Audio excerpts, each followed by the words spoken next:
I'm at CICESE, which is an institute very similar to this one, except that we are also focused, or rather, we are focused on earth sciences and applied physics. I'm going to quote many of my works. You will be able to find all this in my website. Sorry, I have also links to videos, some of the animations I'm going to show today, and some other which might also be interesting to you.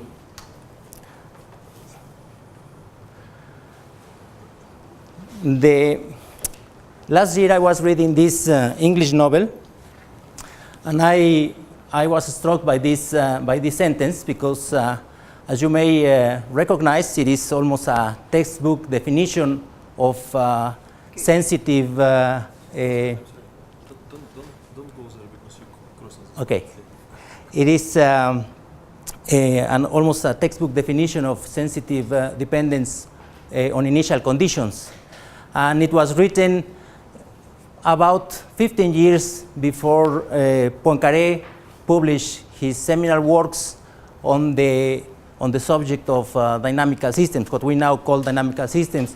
He did that in 1890, 1892, and I'm going to mention, as I talk today, I'm going to mention some of the ideas he proposed in that in those works.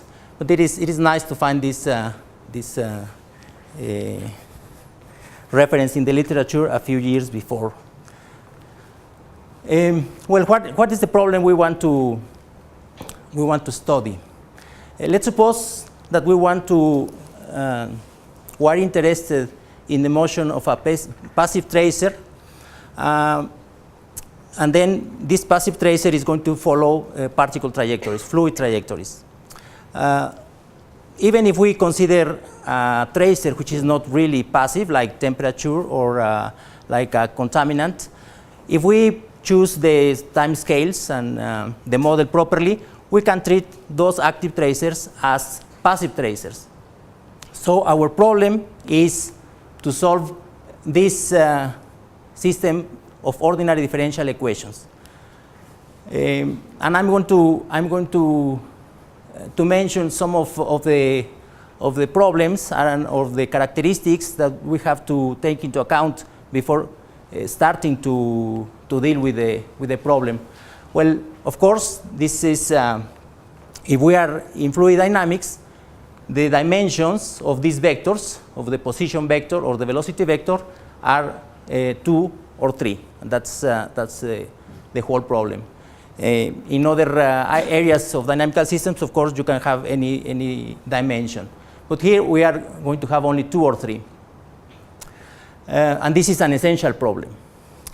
The next one is rather a technical problem, and it is the form of the velocity vector. We can have the velocity as a solution of the equations of motion. So, for example, you take the Euler equations, or you take the Navier-Stokes equations, and you are lucky enough to solve those equations, and you have the velocity field. Then you can start analyzing this equation, or solving this equation, and analyzing the motion of tracers. Unfortunately, for most problems of interest to us in real flows, in geophysical flows particularly, this solution can only be have as a data set. So we have a numerical solution. We write a model to solve the Euler equation, or write a model to solve the Navier-Stokes equation, and we have a data set, a large number of matrices giving the velocities at some positions. Depending on the scheme we use, they are going to be regular, irregular. There are technical problems there. In recent times, we can also have these data sets from real flows. The measurement techniques have developed so fast, the computer power to acquire and analyze this data is so big now that you can have enough spatial and temporal resolutions so that you have enough information to solve these equations from laboratory experiments and even from real flows. You can have, for example, radar stations in the coast, in the sea, in a bay, and you have enough information to have a data set to solve this equation numerically. But as I said, these are mainly technical problems. I'm going to mention a few things during these talks today and next Thursday. The last thing I want to mention about this is the form of the time dependency. You can have a time-independent flow, a steady flow. And if you combine this, for example, with a flow which is two-dimensional, then you have a trivial problem. As a matter of fact, you don't have a problem at all. And I'm going to talk a little bit later why you don't have any problems. It's solved. But if you have a steady flow and the flow is three-dimensional, then you can have really interesting particle motion. That's the subject of Thursday lecture. Today, I'm going to talk about the problems which are two-dimensional and they are either time periodic or they have a general arbitrary time dependence. So those are the kinds of problems we are going to talk about today. And because the problem I'm going to choose this problem as two-dimensional, that's the reason why I call this lecture Lagrangian transport in geophysical flows, because as we all know, as a first approximation, a very good first approximation, you can consider a geophysical flow, large-scale flow in the ocean or in the atmosphere as being two-dimensional. So in that sense, I'm going to talk about today. So what we want to know? We want to know the mechanisms of transport. So how some particles, some tracers move from one region to another region.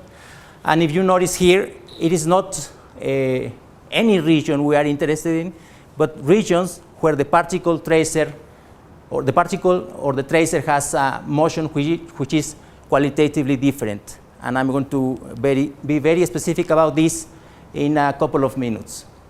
And this is different from, for example, analyzing the transport in a tube, for example.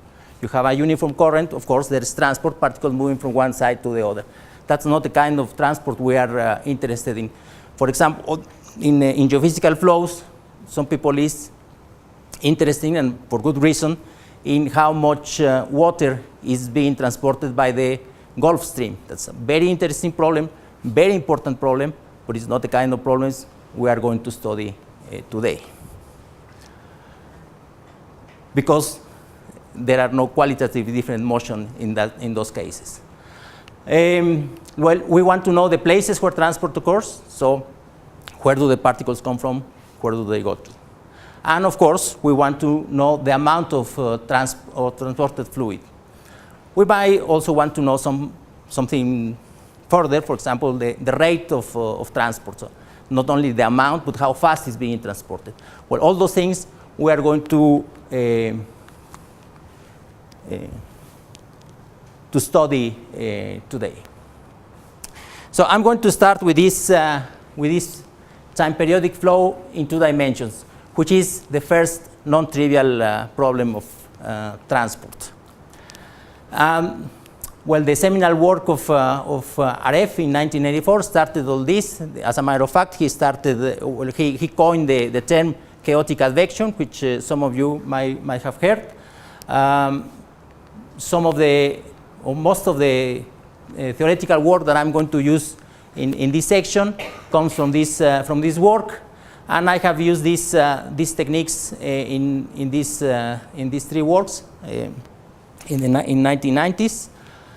You can find these works and much more references in all these works. These works are the three by myself are available in my my website. By the way, I'm not going to talk about any of these problems. I'm going to talk about a little problem which is simpler than these ones, because these ones have some properties, some characteristics that might be difficult, well not difficult, might intrude into the understanding of the things that I want to communicate today. So I'm going to study an even simpler problem. It's an exercise that I used in my lecture course in chaotic dynamics back at CICESE. And they have to choose from 4 or 5 problems that I present to the students, and this is one of the problems they encounter. And it is the vortex in shear flow. You can consider this as a very, very crude model of an eddy embedded in an oceanic current. And I model this. Well, I'm supposing that I have an incompressible fluid. It is inviscid, and the vortex is represented by a point vortex, and it is embedded in a linear shear flow with time periodic amplitude. For convenience, I'm going to write the advection equation explicitly now in components, x component, y component, and the velocities are going to be written in this way. I have a steady flow. The main part is a steady flow, and I have a small perturbation, which is time periodic, given in this way. And here, of course, we have the effect of the point vortex, and here we have a uniform shear, and this is the time varying amplitude of this uniform shear. You let me know when it is 10 minutes before or something? Yeah. Well, what was the idea, the big idea of Poincaré in the 1890s? The idea was, well, let's not try to solve specific initial conditions for these equations. Let's try to see what is the kind of solutions that this system allows, and how all these solutions fit together. And the first thing he did was, let's take from the, of course, in his case was not the advection equation, because he was dealing with celestial mechanics, the famous 3-body problem. But what he said, well, let's see the right-hand side and see this as a vector field. And we plot here the vector field.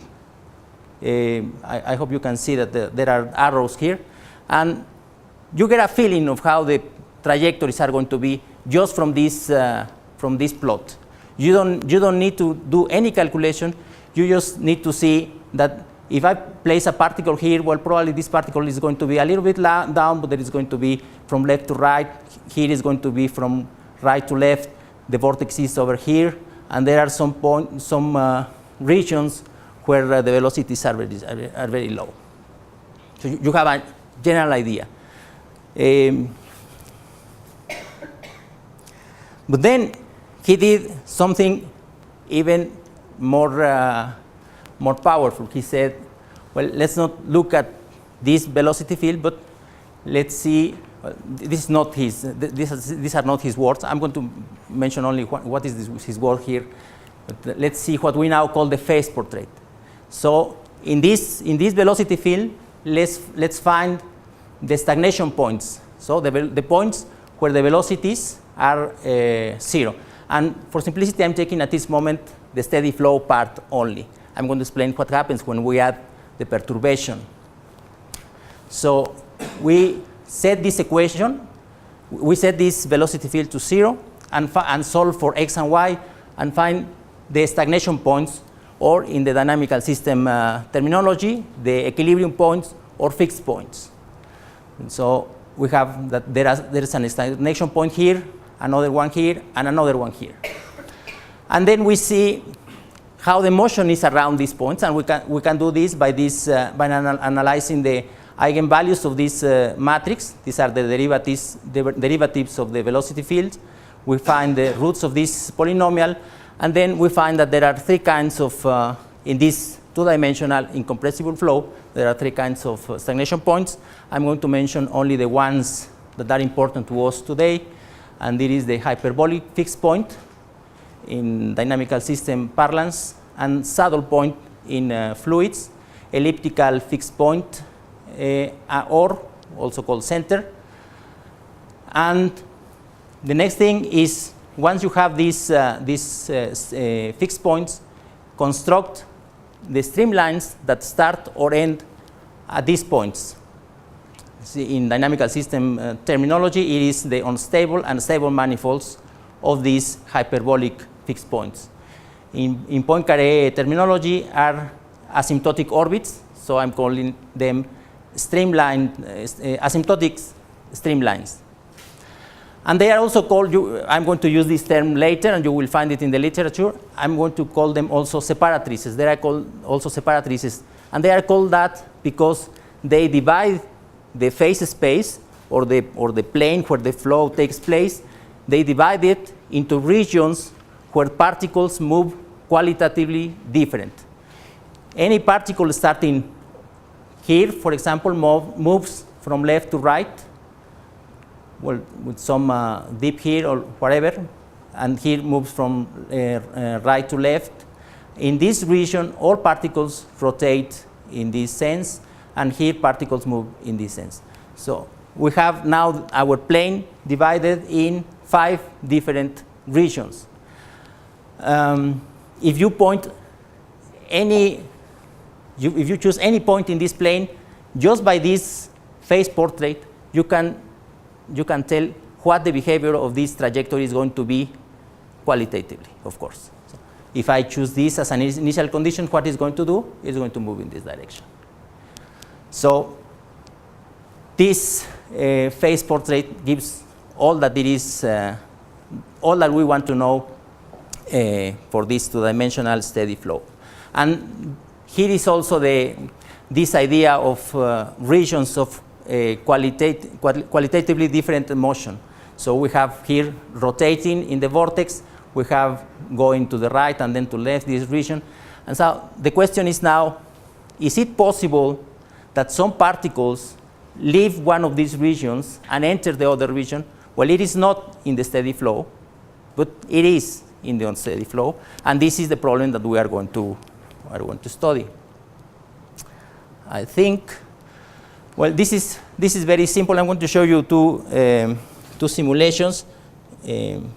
For many of you are really trivial, but for some of you might be of interest. So this is the steady case. We have a few streamlines, particularly the separatrices, and as you notice, we had initially ink or tracers around the hyperbolic point, ink or tracers around this here.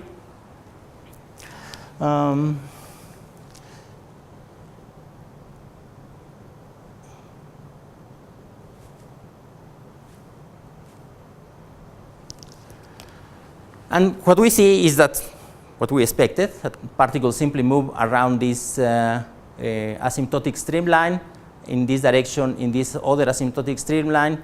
And then when these particles approach this area, well, they start to move along these stretching directions. And that's all that there is in this case. Well, what happens if we have the time periodic flow?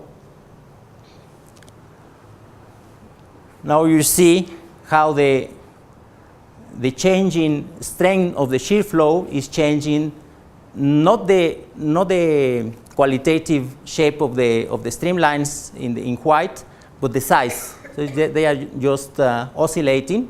And what we see is that initially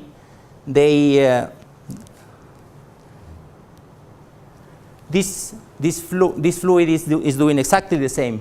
We see that the fluid is moving along this direction.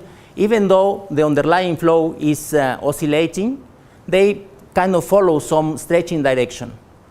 This one along this line, and this one along these lines. And also we see also that there is this region which we are going to call the core of the vortex, that it is remaining there no matter what the time dependence of the flow is in this particular case.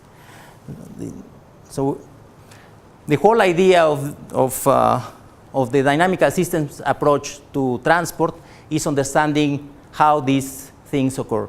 So how these lines are going to be stretched and then are going to be deformed in this region, and why this other area remains, this fluid remains trapped around the core.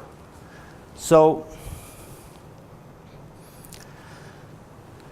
the next idea that Poincaré introduced in these papers of memoirs of 1890, 1892 was the idea of the Poincaré map.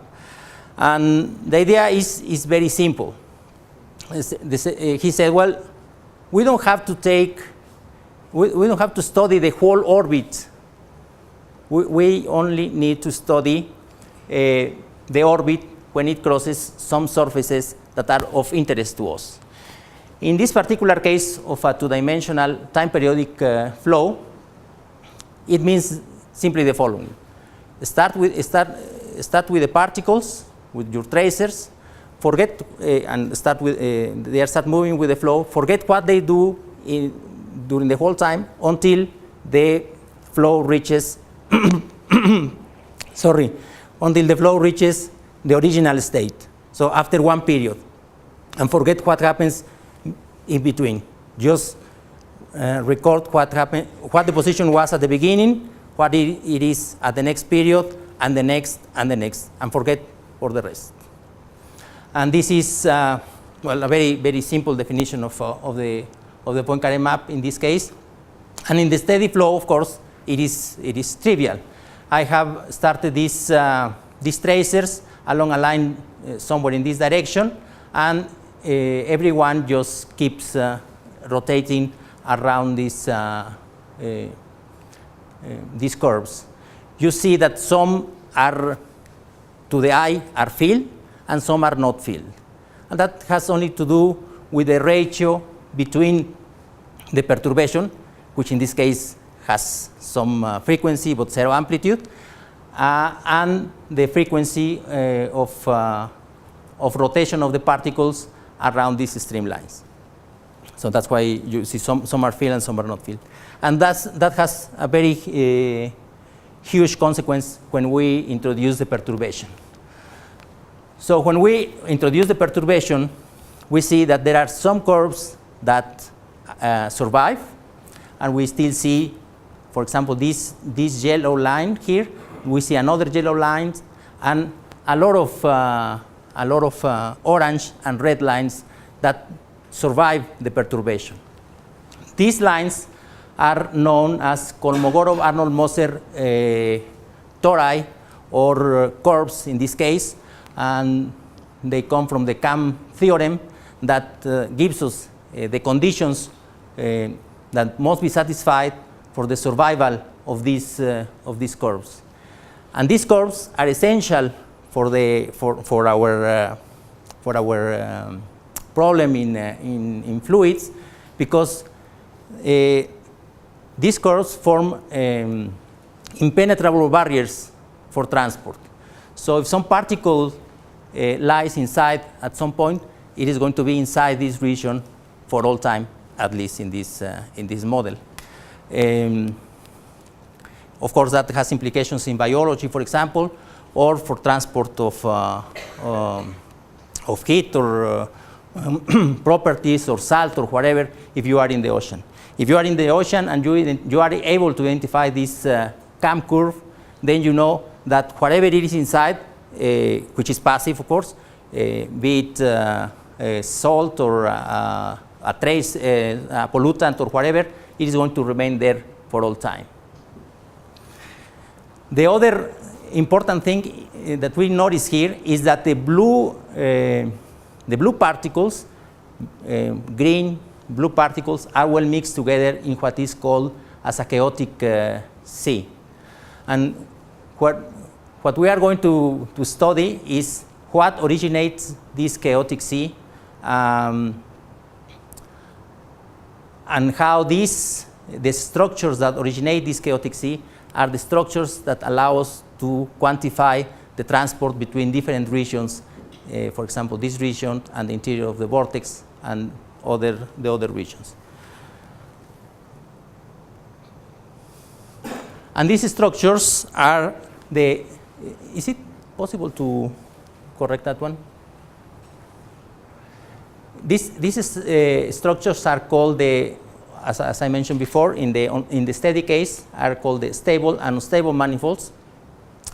As in the stable case, this, well, let me start with this. This is not steady. It is not, yes. Yeah, I think that's enough. Well, in the steady case, we have this stagnation point, and this stagnation point is eternal. It is there forever. In the perturbed fluid flow, there's no stagnation point. Well, instantaneously, there is a stagnation point. We saw it in the picture, this moving field. There is a stagnation point, but this stagnation point is moving all the time. And well, there are theorems that guarantee that around this stagnation point, which is just moving around the equilibrium position, there is a stagnation point of the Poincaré map. What it really says is that there is a periodic point, a periodic trajectory. But I'm going to forget about this periodic. If we are just looking at the Poincaré map, it says that there is a fixed point of the Poincaré map, and that this fixed point has the same characteristics of the fixed point or stagnation point of the steady flow.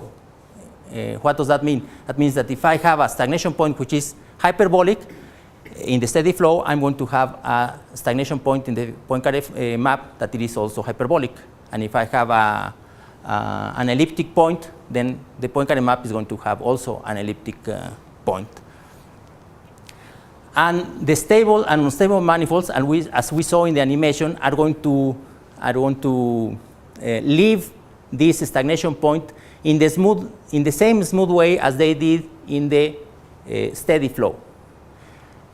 The next graph is going to be clearer, but we have the stagnation point, the fixed point of the Poincaré map somewhere here, and this unsteady manifold, the unstable manifold, which is the red one, goes smoothly in this direction and goes also smoothly in this direction. But as this one approaches the other stagnation point here or fixed point here, it starts to oscillate, and the amplitude of the oscillation starts to grow. And the same happens if we go backwards in time, because this is a stable manifold. Then we move smoothly from this fixed point, and then this starts to oscillate. And these infinitely crossing manifolds are the Lagrangian structures that underlie the chaotic sea, that produce, in fact, the chaotic sea, and are responsible also for transport in the way that I'm going to explain in this graph. It is called lobe dynamics. A lobe is simply an area which is bounded by a segment of the stable manifold, for example, this blue one here, and another segment of the unstable manifold, the red one here. So it is an area between two crossings of the manifolds, and I have shaded this in blue. Now, if we follow the dynamics, we'll see that the fluid that is inside one of these lobes, after one period of the perturbation, is going to be in this region, and then it's going to be in this region. So there is a sequence of particles going from A1 to A2, A3, A4, and A5. So if you look carefully, you see that the particles here in A1, A2, A3 are, let's say, outside the vortex. But after some time, so the next period after A3, in A4, A5, they are going to be inside the vortex. And the opposite occurs with these other lobes, which are shaded in orange here. So B1, B2, and B3 are inside the vortex, and B4 and B5 are outside the vortex. So this is the mechanism for the transport between the exterior and the interior.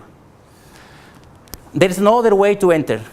If you can put a particle as close as you want, but outside these lobes, and it is not going to enter the vortex ever. Notice one thing, some of you might say, well, B3 might be considered outside or inside. Well, this is one of the things. When you have this on steady flow, there is no unique way to define the interior and the exterior of the vortex. There is some ambiguity there. But you can choose and whatever, and if you are consistent with that initial definition, you do all your calculations and everything turns out fine. So this lobe dynamics gives the mechanism for transport. From properties of the flow, incompressibility, uniqueness of solutions, etc., we can show that the area of these lobes is the same. So A1, A2, A3, A4, A5 have all the same areas, and it is also the same area that the lobes B1, 2, 3, and 4 have. So if we want to quantify the transport, we only need to compute the area of any of these regions identified with these letters, and that's all. Yes. So, this is very beautiful, but I don't have clear. So A3, A1, A2, A3 are outside, and then as time goes on, yes, they will go inside. Exactly. But I stopped in A5 to not to complicate this graph, but this continues growing, and so the lobes become smaller and smaller, thinner and thinner, and longer until some A, let's say 13, intersects with B1, and then starts the way out. So you are also able to compute the resident time of a particle. You know a particle is going to enter at some time between A3 and A4, and then if you count the jumps that it has to make before it goes to one of these, it intersects one of these lobes, then you know exactly how long it's going to stay within the vortex. So you know now, in principle, of course, you know now where a particle has to be to enter the vortex, how many fluids, in this case area, is going to enter, and you can also quantify the resident time of particles, depending on the number of steps that you have to make before these intersections occur.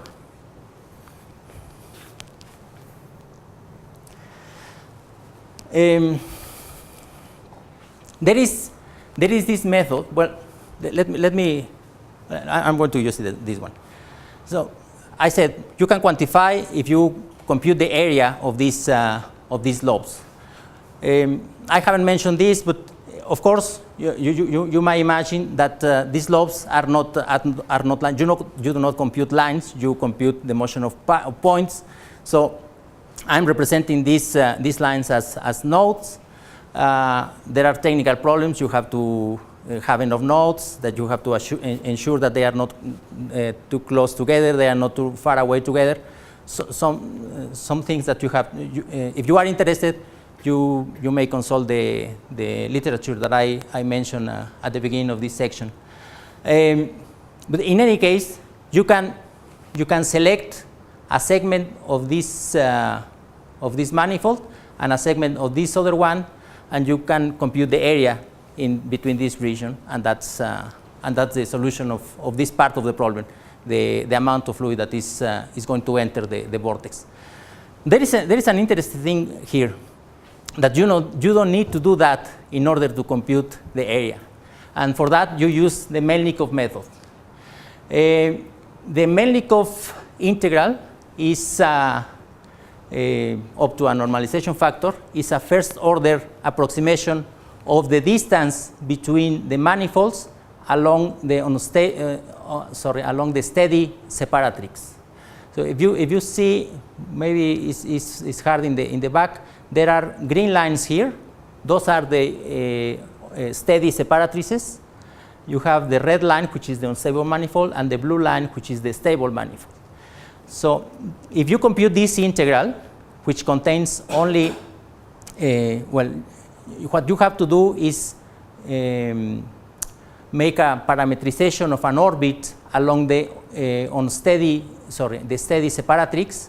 This is xs, and then you compute this this integral, and you have this Melnikov function. And this Melnikov function is going to give you the first approximation to the distance between these two manifolds. And of course, if you know the distance between these two manifolds along this distance, well, you can integrate the Melnikov function, and you are going to have the area. It's amazing the amount of time that I have spent in this. I think I'm going to give only this topic today. Okay. Well, there are a few properties of the Melnikov function that are important to mention here. Well, first of all, the Melnikov function is a periodic function with the same period of the perturbation. You can prove that. Well, simple zeros of the Melnikov function correspond to transversal intersections of the stable and unstable manifolds. And this is really important because, as I said, well, I didn't say this particular point. If you have one intersection of the manifolds in this problem, then you know that you have an infinitely many intersections of these manifolds, and this forms the chaotic tangle that I mentioned before. In fact, that proves that that is a formal proof that you have chaotic dynamics in this system. Because if you have infinitely many intersections of the manifolds, that means that you have a horseshoe map of regions of fluid inside. Horseshoe map simply means that you have stretching and folding, and this is repeated in this chaotic tangle.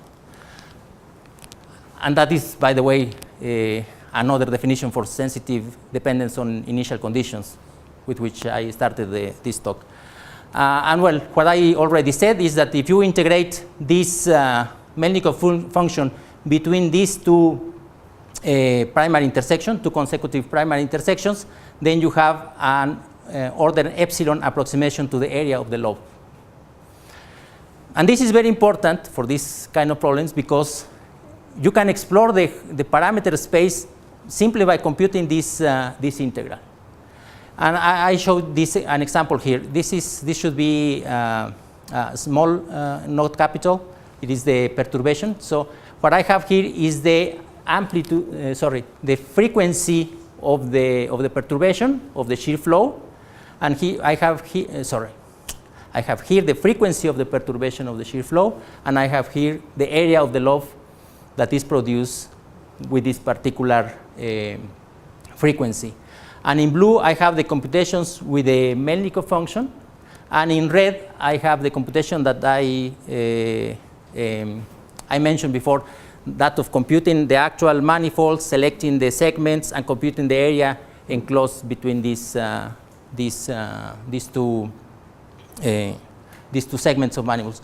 And we see that there is very good agreement between these two computations. The area of the manifold, the area of the lobe computed directly for the manifolds, and the area computed from the Melnikov function. My three works, sorry. So how do you compute the area? Like doing horseshoe? Sorry? How do you compute the area of the lobes? Oh, as I said, it's very, very, very simple. You have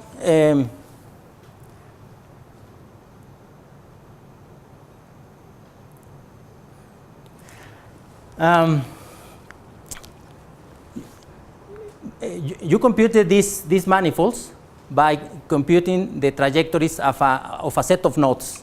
These curves are really a set of nodes. So if you want to compute this area, you simply select the nodes that go from this intersection to this intersection, and then select the nodes that goes from this intersection to this intersection, and then you compute the area below the one curve, the area below the other curve, and you take the difference, and then you have this area. You said something about this, the chaotic sea is a horseshoe map? Yes, there is a what means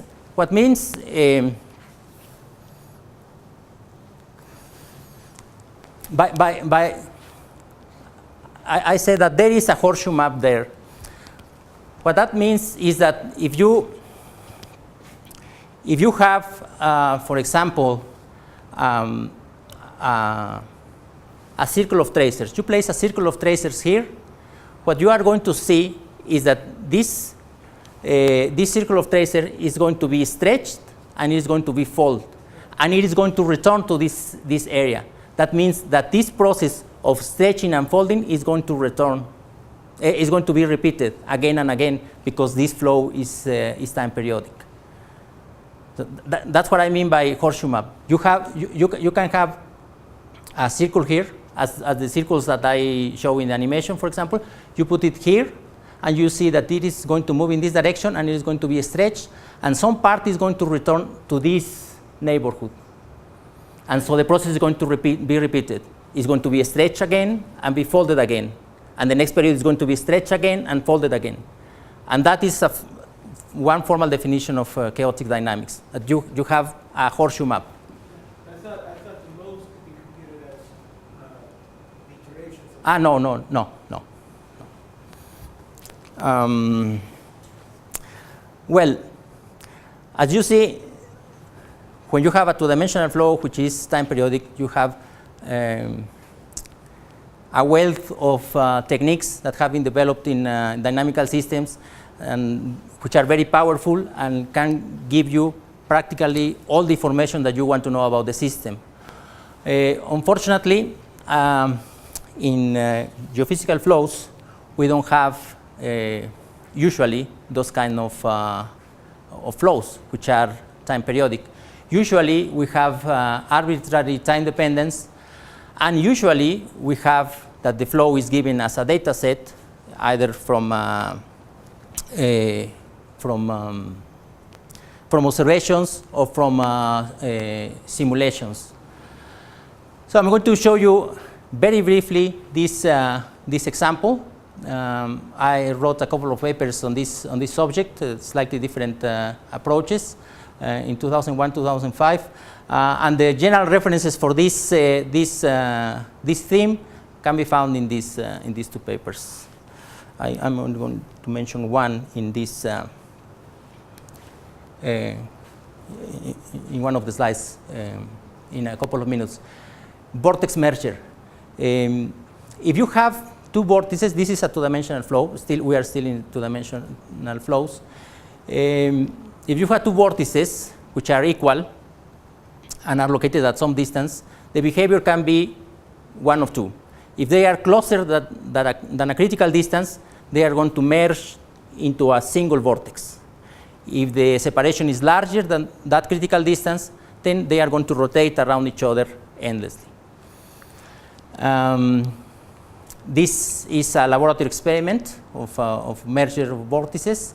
The vortices are this green one and this yellow one. The rest is dye from a previous experiment that is very nice in this case because it allows to see also the background flow. And we see that they are close together, and after some time we see that they form a single vortex. Initially they rotate around each other, but between this stage and this one, we see they are very close together, and then now we have a single vortex.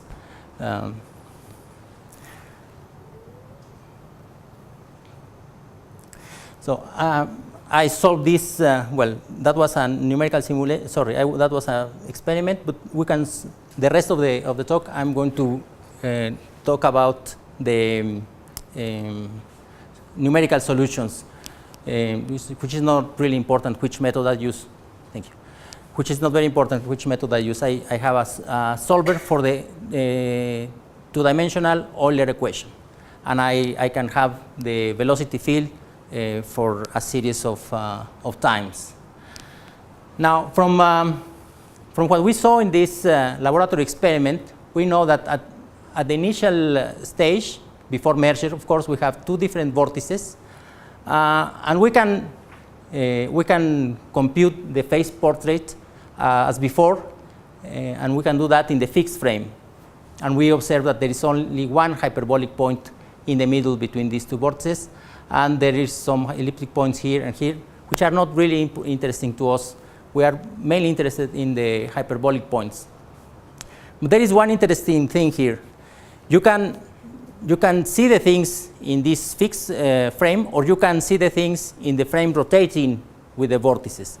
And if you look at the flow in the frame rotating with the vortices, then you see that there is not only one, but now there are three hyperbolic trajectories.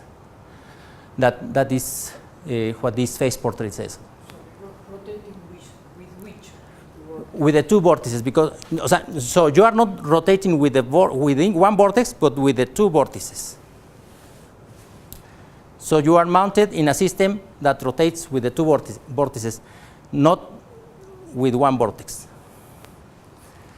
And after merger, you can do the same. After merger, you have a single region of vorticity, and now you don't have a hyperbolic fixed point in the fixed frame. But since the vortex is not circular, then this vortex rotates, and you have not three, as in this case, but two hyperbolic points. So it seems that the hyperbolic points here survive the merger process. The hyperbolic point here doesn't survive the merger process. As a matter of fact, a naive analysis would say, well, let's look at when this particle, this hyperbolic point disappears, and that is the moment when merger occurs. We're going to see that it is not so easy. Well, this is an example, an actual example with the computations. The green curves are levels of vorticity. I have used a smooth vorticity profile. Both vortices have the same vorticity. The particle rotates in the same direction. This is the initial condition. You recognize it as in the graph before. But in the following times, we see this evolution. And as I mentioned before, you could say that merger occurs between these two times, because this hyperbolic point is present here, it is not here. But if you really look at the details of the evolution, you see that this hyperbolic, during some time, this hyperbolic fixed point is appearing and disappearing. So there is not clear moment of merger. I mentioned this because there are some efforts in trying to explain some of these things, and I think it is not so straightforward. Well, that was the Eulerian representation, so the instantaneous vorticity field, the instantaneous phase portrait. Let's see how the manifolds can be computed in this case. And for that, I use the so-called double time slice method, which was proposed in 1998, which is essentially is the same that we use in the time periodic case, except that, as we see here, the topology of the flow, or the shape of the phase portrait, is different from here to here. So merger occurs sometimes in this process. Time goes from below to the top, and the idea is simply that you identify the stagnation points, and you place tracers along the stable manifold. Sorry, the unstable manifold in this case, and integrate this forward in time to this time. You do the same in this direction, and you find these curves. And then to find the stable manifold, you go forward in time, and you put some tracers along the stable direction, and you integrate backwards in time, and then you have the manifolds in this for this time. I'm not going to talk about this. And the picture that we get is this one. These are the manifolds for the time t equals 0, the initial time. And as time proceeds, we see that the manifolds are giving us a very clear idea of how the fluid is going to evolve. I mean the vertical fluid. So it's going to be ejected, some fluid here, and we see that it is ejected precisely along the unstable manifold. if you want to look at this Lagrangian geometry, these manifolds, and say, is it possible to deduce the regime transition from this? And you observe this one, which is for a case when the vortices are well separated and they rotate around each other, and this one is when the vortices are close together and they are going to merge, and you see both of them, you say, well, of course there is a difference, and it's very clear. Well, again, if you look in detail, you see that the difference is not so clear if you approach the critical separation.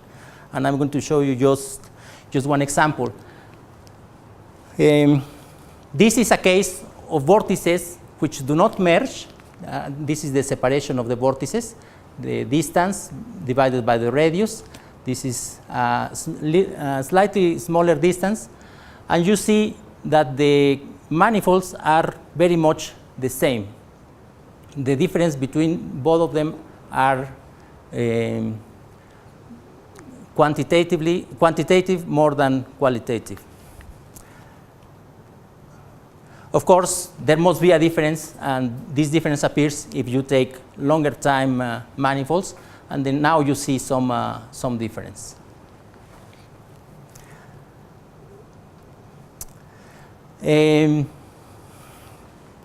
Well, as I said at the beginning, one of our interests is to be able to compute or to quantify the mass exchange.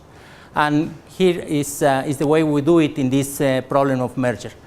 In order to simplify, I show only the left vortex. The right vortex should be around here.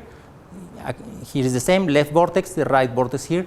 So this is the outer, the manifolds of the left hyperbolic trajectory, and these are the manifolds of the center hyperbolic trajectory. When the vortices do not merge but exchange mass, what you have to look at is at the stable manifold of this center hyperbolic trajectory.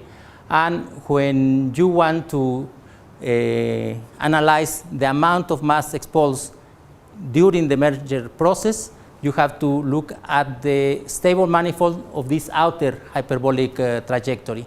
And the amount that is going to be exchanged in one case is this light green here, and the amount that is going to be expelled is this light green here. And what we have here is a diagram where we have the area that is either exchanged or expelled. I'm going to explain this in a second. And it is non-dimensionalized by the area of the vortex in the initial time. So you can read this as 20%, 40%, 60% of the area that is exchanged or exposed. And what we have here is the non-dimensional distance between the vortices. So the actual distance divided by the radius of the vortex. And what we see is, well, we have three regimes. The merger regime that we already knew, and there are, when the vortices do not merge, there are actually two regimes. One when there is exchange of mass without merger, and there is another which when there is no exchange of mass and no merger. And this is the amount that it is exchanged in this regime, and this is the amount that it is exposed in the merger regime. And well, this is an important quantity, because one of the things that people have tried to compute in order to use in models, so for example, two-dimensional turbulence, is the efficiency of merger. And in fact, the efficiency of merger is simply the inverse of this, the train area. If you define as the efficiency of merger, the amount of mass that from the original vortex ends up in the final single vortex. And I think I'm going to stop here. I had some other things, but no time to speak about them. If you have questions, please.